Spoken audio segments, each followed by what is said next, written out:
So it's the 8th of September, and the hardest command that I find from the passage I read today is actually in the first verse. Jesus says, "Therefore I tell you, do not worry. Do not worry."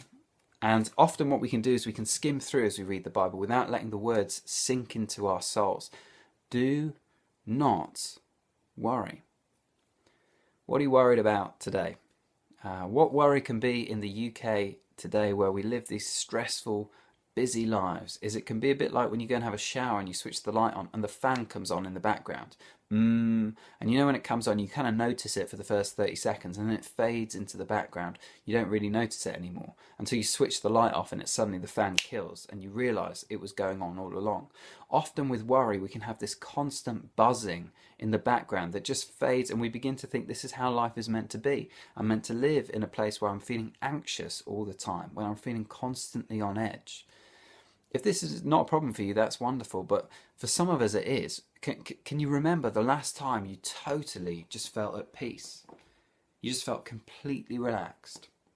For me, sometimes those times are few and far between, and that's when I have to come back to Jesus' instructions, his command, not to worry. And one of the reasons he's saying not to worry is partly because, on a really practical level, worry doesn't help.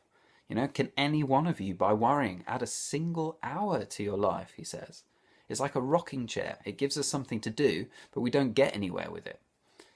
And the second reason he says it's not just that worry is useless, is that there's something better.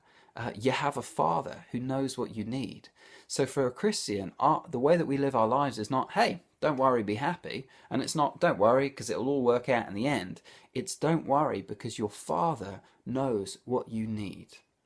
And think about this, the Father who cares for the birds and all these little creatures, how much more will he care for us?